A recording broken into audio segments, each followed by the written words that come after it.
Short ആണ് കറക്റ്റാണ്, പക്ഷെ നമ്മൾ സ്കിന്നെ എക്സ്റ്റെൻഡ് ചെയ്ത് പിടിക്കാം. എന്നിട്ട് ഷോർട്ട് ഇയാൾ വലിച്ച് വര കാണാം.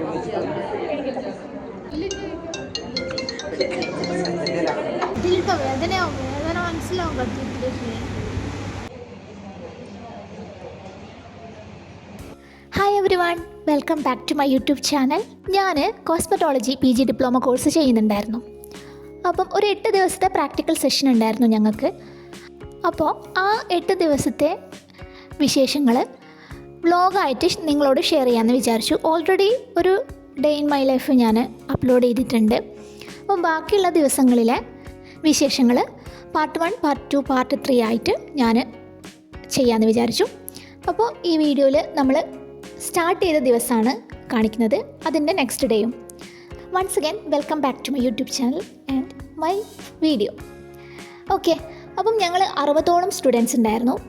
ഈ കാണുന്നതാണ് ഞങ്ങളുടെ class coordinator Rishana ma'am. Doctor Rishana Riyas എന്നാണ് പേര്.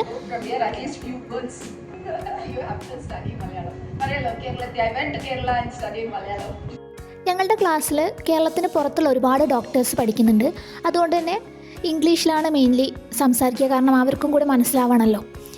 അപ്പം ക്ലാസ് സ്റ്റാർട്ട് ചെയ്യുന്നതിന് മുന്നേ പരിചയപ്പെടൽ ഏറ്റവും ലാസ്റ്റ് 4 മണിക്ക് ചെയ്യാമെന്ന് പറഞ്ഞു. കാരണം രാവിലെ തന്നെ നമ്മൾ പരിചയപ്പെട്ട് ടൈം വേസ്റ്റ് ചെയ്യണ്ടല്ലോ എന്ന് കരുതി നേരെ സെഷനിലേക്ക് കടന്നു. ഇന്നത്തെ ടോപ്പിക് എന്ന് പറയുന്നത് ബേസിക് സ്കിന്നാണ്. സ്കിന്നിനെ കുറിച്ചാണ് ഇന്നത്തെ ക്ലാസ് ഉണ്ടായിരുന്നത്. ഫേസിൽ നമ്മൾ ഉപയോഗിക്കുന്ന ഇൻസ്ട്രുമെൻറ്റ്സും കാര്യങ്ങളൊക്കെ മാം ഓരോന്നോരോന്നായിട്ട് പരിചയപ്പെടുത്തി തന്നു. ഞങ്ങളെ ബാച്ചിൽ തന്നെ ഒരു ഡോക്ടർ ഡെമോ ആയിട്ട് കാണിക്കാൻ വേണ്ടിയിട്ട് സ്റ്റേജിലേക്ക് പോകാനും പറഞ്ഞു. ഒരുപാട് ടീച്ചേഴ്സ് ക്ലാസ് എടുക്കുന്നുണ്ടെങ്കിലും എനിക്ക് ഈ മാമിൻ്റെ ക്ലാസ് ഭയങ്കര ഇഷ്ടമാണ്. കാരണം മാം നമുക്ക് റിലേറ്റ് ചെയ്യാൻ പറ്റുന്ന ഒരുപാട് കാര്യങ്ങൾ പറയും. അതുപോലെ മാമിൻ്റെ ക്ലിനിക്കിൽ ഉണ്ടായ സംഭവങ്ങൾ, പേഷ്യൻസിനോട് ഇൻട്രാക്ട് ചെയ്യുമ്പം അവിടെയുള്ള എക്സ്പീരിയൻസ് ഒക്കെ മാം എക്സ്പ്ലെയിൻ ചെയ്തിട്ടാണ് പറയുക. അതുകൊണ്ട് തന്നെ ബാക്കി എല്ലാവരെക്കാട്ടിലും മാമിൻ്റെ ക്ലാസ് എനിക്ക് ഭയങ്കര ഇഷ്ടമാണ്. പിന്നെ മാം സ്ലോ ആയിട്ടാണ് ഇംഗ്ലീഷ് സംസാരിക്കുക. അതുകൊണ്ട് തന്നെ നമുക്ക് പെട്ടെന്ന് ക്യാച്ച് ചെയ്യാനും സാധിക്കുകയും ചെയ്യും. ഡെമോ ചെയ്യാൻ വേണ്ടി നിൽക്കുന്നത് ശ്രേയ എന്ന് പറഞ്ഞൊരു ഡോക്ടറാണ്. ആ ഡോക്ടർ കഴിഞ്ഞ തവണത്തെ കോസ്മെറ്റോളജിയിലെ ബാച്ചിലുണ്ടായിരുന്നതാണ്. ഓക്കെ, അപ്പം മാം ഇമ്പോർട്ടൻ്റ് ആയിട്ടുള്ള കാര്യങ്ങൾ മാം ചെയ്തു തന്നെ കാണിച്ചു തരുന്നുണ്ടായിരുന്നു. ഇത് കഴിഞ്ഞ ശേഷം നമ്മളുടെ ഫ്രണ്ട്സിൽ അങ്ങോട്ടും ഇങ്ങോട്ടും ചെയ്ത് നോക്കാനും മാം പറഞ്ഞു. പ്രൊസീജിയറും കാര്യങ്ങളൊക്കെ സ്റ്റാഫാണ് ചെയ്യുമെങ്കിലും നമ്മൾ ആദ്യം ഇതൊക്കെ പഠിച്ചിരിക്കണം ആസ് എ ഡോക്ടർ എന്ന നിലയിൽ. എങ്കിൽ മാത്രമേ നമുക്ക് സ്റ്റാഫിനോടും കാര്യങ്ങളോടും തെറ്റാണെങ്കിൽ നമുക്ക് പറഞ്ഞു കൊടുക്കാൻ പറ്റുള്ളൂ. ഓക്കെ, അതുകൊണ്ട് തന്നെ മാം അത് കാണിച്ചു തരുമായിരുന്നു. പിന്നെ നമ്മൾ ചെയ്യേണ്ട കുറച്ച് പ്രൊസീജിയേഴ്സും കാര്യങ്ങളും ഉണ്ടാവും, അത് നമ്മൾ തന്നെ ചെയ്യണം, സ്റ്റാഫിനെ ചെയ്യാൻ പറ്റില്ല. അങ്ങനെ ഓരോന്നും ഡീറ്റെയിൽ ആയിട്ട് മാം പറഞ്ഞ് മനസ്സിലാക്കി തന്നു, ഡെമോ കാണിച്ചു തന്നു. അതിന് ശേഷം ഉണ്ടായിരുന്ന സെഷൻ എന്ന് പറയുന്നത് ഇൻസ്ട്രുമെൻറ്റ്സ് പരിചയപ്പെടലായിരുന്നു. അങ്ങനെ എന്തൊക്കെ ഇൻസ്ട്രുമെൻറ്റ്സ് ആണ് ഉപയോഗിക്കുന്നതെന്ന് ഓൾറെഡി മാം ആദ്യമേ പറഞ്ഞു തന്നു. അതിന് ശേഷം ഞങ്ങൾ ഓരോന്നോരോന്നായിട്ട് അത് എടുത്ത് ഉപയോഗിച്ച് നോക്കി. ജസ്റ്റ് എങ്ങനെയാണ് അത് വർക്ക് ചെയ്യുന്നത്, എന്താണ് അതിൻ്റെ പേര് എന്നൊക്കെയുള്ളത് ഞങ്ങൾ ഓരോരുത്തരും വന്ന് 3 ഗ്രൂപ്പായി തിരിഞ്ഞുകൊണ്ട് നമ്മൾ അത് പഠിക്കാൻ വേണ്ടിയിട്ട് അതെല്ലാം എടുത്ത് നോക്കുകയായിരുന്നു പിന്നീടുണ്ടായിരുന്നത്. ഈ കാണുന്നത് സ്കിൻ അനലൈസ് ചെയ്യുന്ന മെഷീനാണ്. അപ്പം നമ്മൾ ഒരു സൺസ്ക്രീൻ അല്ലെങ്കിൽ മോയ്സ്ചറൈസറൊക്കെ നമ്മൾ പ്രിസ്ക്രൈബ് ചെയ്യുന്ന സമയത്ത് ആ സ്കിൻ ഏത് ടൈപ്പാണെന്ന് നമ്മൾ അറിയണം. അതിന് നമുക്ക് ഡീപ്പായിട്ട് നമ്മൾ ആ സ്കിന്ന് പരിശോധിക്കേണ്ടതുണ്ട്. അതിനുള്ള ഇൻസ്ട്രുമെൻ്റാണ് ഇപ്പോൾ കാണുന്നത്. അങ്ങനെ 1:30 ആയപ്പോഴേക്കും ഫുഡിൻ്റെ ടൈമായി. ഞങ്ങൾ പ്രാക്ടിക്കൽ സെഷൻസൊക്കെ ഉള്ളതുകൊണ്ട് തന്നെ ഭയങ്കര എല്ലാവർക്കും നല്ല വിശപ്പായിരിക്കും. പക്ഷേ ഈ ക്യൂ ഒന്നും നിന്ന് നമ്മൾ ഫുഡ് വാങ്ങേണ്ട ആവശ്യമില്ല, എല്ലാവർക്കുള്ള സീറ്റ് അവിടെ ഉണ്ട്. പിന്നെ ഫുഡിൻ്റെ കാര്യം അടിപൊളിയാണ്, ഒരു രക്ഷയുണ്ടായില്ല. എനിക്ക് ഭയങ്കര ഇഷ്ടപ്പെട്ടു. പിന്നെ പായസം കൂടി ഉണ്ടായിരുന്നു കേട്ടോ. അങ്ങനെ ഫുഡൊക്കെ കഴിച്ച് നമ്മൾ പെട്ടെന്ന് തന്നെ അടുത്ത പ്രാക്ടിക്കൽ സെഷനിലേക്ക് പോയി. ഇപ്പോൾ നമ്മൾ ചെയ്യുന്നത് രാവിലെ പരിചയപ്പെട്ട എല്ലാ ഇൻസ്ട്രുമെൻറ്റും ഉപയോഗിച്ച് അങ്ങോട്ടും ഇങ്ങോട്ടും ഫേസിൽ അപ്ലൈ ചെയ്ത് നോക്കുകയാണ്. അപ്പം ഫസ്റ്റ് തന്നെ എന്നെ പരീക്ഷിക്കാമെന്ന് കരുതി എൻ്റെ ഫ്രണ്ടിന് ഞാൻ എൻ്റെ മുഖം കൊടുത്തു. ആദ്യമായിട്ട് തന്നെ ഇൻസ്ട്രുമെൻറ്റ് യൂസ് ചെയ്യുന്നതുകൊണ്ട് എങ്ങനെയാണ് ഉപയോഗിക്കേണ്ടതെന്നൊന്നും അറിയില്ല.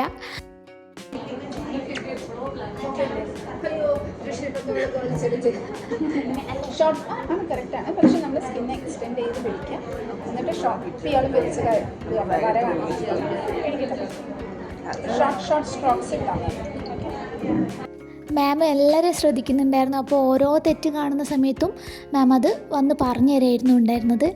എൻ്റെ കൂടെ കാണുന്നത് ഡോക്ടർ ദിൽറുബ.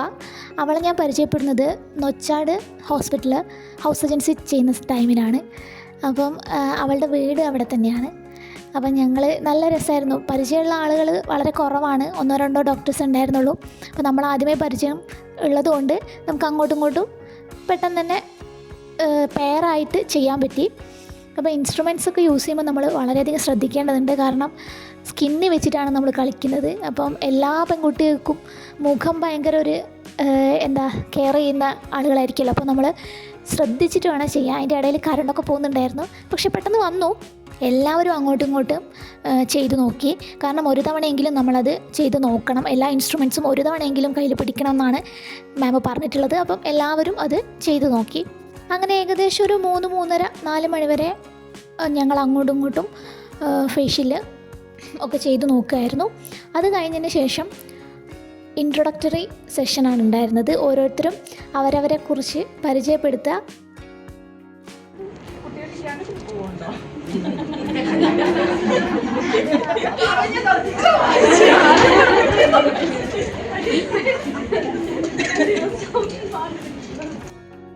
ആ സെഷൻ എന്ന് പറയുന്നത് ഭയങ്കര ഫണ്ണായിരുന്നു. എല്ലാവരും എൻജോയ് ചെയ്തു. 5-5:30 കഴിഞ്ഞു. അത് കഴിയുമ്പോഴത്തേക്കും അങ്ങനെ ഇതോടെ ഫസ്റ്റ് ഡേ ഇവിടെ അവസാനിക്കുകയാണ്. ദെൻ സെക്കൻഡ് ഡേയിൽ ഇന്ന് പഠിക്കാനുള്ളത് PMU ആണ്. അതായത് നമ്മൾ യൂട്യൂബിലും അതുപോലെ ഒരുപാട് ഇൻ്റർവ്യൂസിലൊക്കെ നടിമാരൊക്കെ കാണുന്ന സമയത്ത് അവർ പറയും ഞാൻ മേക്കപ്പ് ഒന്നും ചെയ്തിട്ടില്ല എന്ന്. പക്ഷേ മേക്കപ്പ് ചെയ്തതുപോലെ അല്ലെങ്കിൽ അവരെ കാണാൻ ഭയങ്കര ഭംഗിയുണ്ടാവും. ഇത് എന്തുകൊണ്ടാണെന്ന് വെച്ചാൽ, അല്ലെങ്കിൽ ഇത് അവർ ചെയ്യുന്ന ട്രിക്ക് എന്താണെന്ന് വെച്ചാൽ പെർമനൻറ്റ് മേക്കപ്പാണ്. അതായത് അവർക്ക് ഡെയിലി മേക്കപ്പ് ചെയ്യേണ്ട ആവശ്യമില്ല. അവർ ഓൾറെഡി മേക്കപ്പ് പെർമനൻ്റായിട്ട് ചെയ്ത് കഴിഞ്ഞു. അപ്പോൾ നമ്മളുടെ അധിക പേരുടെയും ഈ നെറ്റി ഭാഗത്ത് മുടി നന്നായിട്ട് കൊഴിഞ്ഞിട്ട് സ്കാൽപ്പ് വിസിബിളായിട്ട് കാണാറുണ്ട് അല്ലേ? അപ്പം അതിൽ ഈ ട്രാൻസ്പ്ലാന്റേഷൻ അല്ലാതെ നമുക്ക് വേറൊരു എസ്തെറ്റിക് പ്രൊസീജിയർ ഉണ്ട്. അതിനെയാണ് സ്കാൽപ്പ് മൈക്രോപിഗ്മെൻറ്റേഷൻ എന്ന് പറയുന്നത്. അതാണ് നിങ്ങളിപ്പോൾ കണ്ടുകൊണ്ടിരിക്കുന്നത്. ഓക്കെ, അപ്പം സെക്കൻഡ് ഡേയിലെ ക്ലാസ് സ്റ്റാർട്ട് ചെയ്യുന്നത് സ്കാൽപ്പ് മൈക്രോപിഗ്മെൻറ്റേഷനിലായിരുന്നു. അത് കഴിഞ്ഞതിന് ശേഷം ഞങ്ങൾ ഓരോരുത്തരായിട്ട് അത് ട്രൈ ചെയ്തു. ഞാൻ പറയാൻ വിട്ടുപോയി, ആ ക്ലാസ് എടുത്തിട്ടുണ്ടായിരുന്നത് ഡോക്ടർ ഷബ്ന മാം ആയിരുന്നു.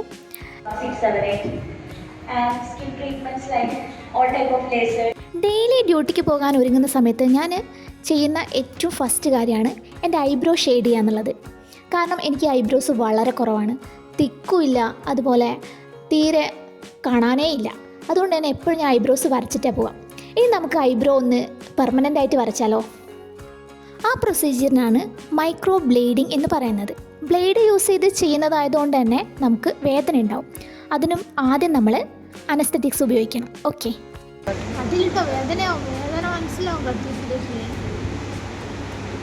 കണ്ടോ എൻ്റെ പുരുകം കണ്ടോ?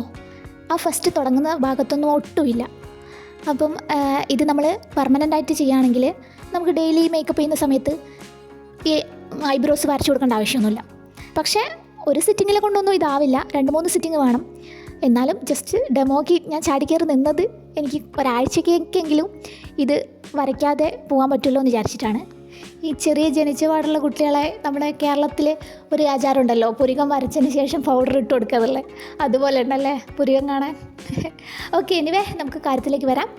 അങ്ങനെ ഞാൻ മൈക്രോ ബ്ലേഡിങ്ങിന് സെറ്റായി നിൽക്കുകയാണ്. ഏകദേശം ഒരു 30 മിനിറ്റ് കഴിയണം ഇത് ഒന്ന് പിടിച്ചു വരാൻ. അതിന് ശേഷമാണ് ചെയ്യുക. അങ്ങനെ നമുക്ക് നേരെ ഇനി മൈക്രോ ബ്ലേഡിങ്ങിലേക്ക് പോയാലോ? വെയിറ്റ് പ്രൊസീജിയറിലേക്ക് പോകാനായിട്ടില്ല. അതിനു മുമ്പ് നമുക്ക് ക്ലാസ് ഉണ്ട്. എങ്ങനെയാണത് ചെയ്യേണ്ടത്, അത് ചെയ്യുമ്പോഴുള്ള കാര്യങ്ങൾ എന്തൊക്കെയാണ് ശ്രദ്ധിക്കേണ്ടത്, അതുപോലെ ഡ്രോബാക്സ് എന്തൊക്കെയാണ്, പോസ്റ്റ് ആൻഡ് പ്രീ നമ്മൾ കെയർ ചെയ്യേണ്ട കാര്യങ്ങൾ എന്തൊക്കെയാണ്, അതൊക്കെ മാം പറഞ്ഞു തരുമായിരുന്നു. അതിനുശേഷം നമ്മൾ നേരെ പ്രൊസീജിയറിലേക്ക് പോയി. ആദ്യം നമ്മൾ എന്ത് ചെയ്യണം? പുരികം വരയ്ക്കണം. ഓൾറെഡി നമ്മൾ ആ പുരികം വരച്ചതിന് ശേഷമാണ് നമ്മൾ മൈക്രോ ബ്ലേഡിങ് ചെയ്യേണ്ടത്. ഓക്കെ, അപ്പോൾ നമുക്ക് പെൻസിലും സ്കെയിലൊക്കെ എടുത്ത് നമുക്ക് പുരികം വരയ്ക്കാം. ഇപ്പം നിങ്ങൾ ഈ വീഡിയോ കാണുന്ന സമയത്ത് പുരികം അധികം ഇല്ലാത്ത ആളുകൾ ആരെങ്കിലും ഉണ്ടെങ്കിൽ നിങ്ങൾക്ക് ഈ ഒരു പ്രൊസീജിയറിനെ പറ്റിയും അല്ലെങ്കിൽ ഇത് ചെയ്യുമ്പോൾ ഉണ്ടാവുന്ന കാര്യങ്ങൾ എന്തൊക്കെയാണെന്ന് അറിയാൻ, ഡീറ്റെയിൽ ആയിട്ട് അറിയാൻ ആഗ്രഹം ഉണ്ടെങ്കിൽ താഴെ കമൻറ്റ് ചെയ്താൽ മതി. ഞാൻ ഡീറ്റെയിൽ ആയിട്ട് പറഞ്ഞു തരുന്നതാണ്. ഓക്കെ, അപ്പോൾ മാം എക്സ്പേർട്ട് ആയതുകൊണ്ട് പെട്ടെന്ന് തന്നെ പുരുകം വരയ്ക്കുന്നുണ്ട്. അങ്ങനെ പുരുകമൊക്കെ വരച്ച് നമ്മളിതാ പ്രൊസീജിയറിലേക്ക് പോവാണ്, മൈക്രോ ബ്ലേഡിംഗ് എന്ന് പറയുന്നത്. Okay, come on, let's go. കാണുമ്പോൾ ഭയങ്കര സിമ്പിളായിട്ട് തോന്നും, പക്ഷേ നല്ല വേദന ഉണ്ടായിരുന്നു. അനസ്തെറ്റിക്സ് ഉപയോഗിച്ചിട്ടുണ്ടെങ്കിലും നിങ്ങൾ വിചാരിക്കും ഇതൊരു ബ്ലാക്ക് പെന്നോടാണ് വരയ്ക്കുന്നതെന്ന്. അതിൻ്റെ അറ്റത്ത് പിന്നെ ബ്ലേഡ് ഉണ്ട്, അതിനെ കൊണ്ട് ഇങ്ങനെ മുറിവ് വരുത്തി അതിലേക്ക് പിഗ്മെൻറ്റ് കയറണം. അപ്പം വേദന അത്യാവശ്യം ഉണ്ടായിരുന്നു, പക്ഷെ കുഴപ്പമില്ല, നമുക്ക് താങ്ങാൻ പറ്റുന്ന വേദന ഉണ്ടായിരുന്നുള്ളൂ. ഈ പോർഷനിലാണ് എനിക്ക് തീരെ പുരികമില്ലാത്തത്.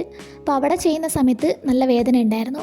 നിങ്ങൾക്ക് എൻ്റെ ഫേസ് നോക്കിയാൽ മനസ്സിലാവും, അത്യാവശ്യം വേദന ഉണ്ട്. പക്ഷേ കുഴപ്പമില്ല, എന്നാലും എപ്പോഴും ഇങ്ങനെ പുരികം വരച്ച് പോകണ്ടല്ലോ എന്ന് വിചാരിച്ച് ഞാൻ കടിച്ചു പിടിച്ച് നിൽക്കുകയാണ്. അങ്ങനെ മാം എനിക്ക് ഭംഗിയിൽ അത് വരച്ച് തന്ന്. ഇപ്പം കാണുമ്പം നമുക്ക് ശരിക്കും വരച്ചതുപോലെ തോന്നുമെങ്കിലും ഈ കളറ് കുറച്ച് ഫെയ്ഡാവും. 1-2 ദിവസം കൊണ്ട് നമുക്ക് അത് ഫെയ്ഡായിട്ട് നമ്മൾ നോർമൽ ഐബ്രോസ് പോലെ തന്നെയാവും. ഇപ്പം കാണുമ്പോൾ ശരിക്കും നമ്മൾ കൺമഷി കൊണ്ടൊക്കെ വരച്ച പോലെ തോന്നും, പക്ഷേ നമ്മൾ കുറച്ച് കഴിയുന്ന സമയത്ത് നമ്മൾ നോർമലി നമ്മളുടെ ഇതന്നെയായിട്ട് വരും, പുരുക്കം പോലെ തന്നെ ആയിട്ട് വരും. പക്ഷെ നമ്മൾ കുറേ കാര്യങ്ങൾ ഇതിന് ശേഷം ശ്രദ്ധിക്കാനുണ്ട്. ശ്രദ്ധിച്ച് കഴിഞ്ഞതിന് ശേഷം മാത്രമേ അങ്ങനെയൊക്കെ ആവുള്ളൂ. അപ്പം പോസ്റ്റ് കെയറിങ് വളരെ ഇമ്പോർട്ടൻ്റ് ആണ്. അപ്പോൾ അതെന്തൊക്കെയാണെന്ന് അറിയണമെങ്കിൽ കമൻറ്റ് ചെയ്താൽ മതി. ഓക്കെ, അപ്പോൾ അങ്ങനെ എൻ്റെ പ്രൊസീജിയർ കഴിഞ്ഞാൽ ഒരു പ്രൊസീജിയറും കൂടി ഉണ്ട്, ലിപ്പ് മൈക്രോ പിഗ്മെൻറ്റേഷൻ. അപ്പോൾ നമുക്ക് അതിലേക്കും ഒന്ന് പോവാം. ഓക്കെ, പല നടിമാരുടെയും ഫേസിൽ ലിപ്പ് ഗ്ലോ ആയിരിക്കുന്നത്, അല്ലെങ്കിൽ ലിപ്സ്റ്റിക് ഇടാതെ തന്നെ അവർ ലിപ്സ്റ്റിക് ഇട്ടതുപോലെ തോന്നുന്നത് എന്തുകൊണ്ടാണെന്ന് വെച്ചാൽ അവർ ലിപ്പ് മൈക്രോ പിഗ്മെൻറ്റേഷൻ ചെയ്യുന്നതുകൊണ്ടാണ്. ഓൾറെഡി മേക്കപ്പ് അവിടെ ഫിക്സ് ചെയ്ത് കഴിഞ്ഞിട്ടുണ്ട്, അതുകൊണ്ടാണ് അവർക്ക് മേക്കപ്പ് ഇടേണ്ട ആവശ്യം വരാത്തത്. അല്ലെങ്കിൽ അവരെ നോർമലി കാണുമ്പോൾ അവരുടെ ചുണ്ടൊക്കെ നല്ല ചോന്നിരിക്കുന്നത്. അപ്പോൾ ആ ഒരു പ്രൊസീജിയറാണ് ലിപ്പ് മൈക്രോ പിഗ്മെൻറ്റേഷൻ എന്ന് പറയുന്നത്. അത് കഴിഞ്ഞ് ഞങ്ങൾക്കൊരു ഷീറ്റ് ഉണ്ട്, അതിൽ നമ്മൾ പരീക്ഷിച്ച് നോക്കുകയാണ്. കാരണം ഈ ബ്ലേഡിംഗ് ഒക്കെ നമുക്ക് ഓരോരുത്തരുടെയും പുരുകത്തിൽ ചെയ്യാൻ പറ്റില്ല, കാരണം പലർക്കും പുരുകം ഷെയ്ഡിംഗ് ഒന്നും ആവശ്യമുണ്ടാവില്ല. അതുകൊണ്ട് തന്നെ ഞങ്ങൾ ഓരോ ഷീറ്റിലും ഞങ്ങളത് പഠിച്ച് നോക്കി, അങ്ങനെ മാത്രമേ നമുക്കത് പഠിക്കാൻ പറ്റുള്ളൂ. അപ്പോൾ ഇത്രയാണ് 2 ദിവസത്തെ വിശേഷങ്ങൾ എന്ന് പറയുന്നത്. എല്ലാവർക്കും വീഡിയോ ഇഷ്ടപ്പെട്ടെന്ന് വിചാരിക്കുന്നു. അപ്പോൾ പാർട്ട് 1 ഇവിടെ അവസാനിക്കുകയാണ്. ഇനി പാർട്ട് 2. Okay, by.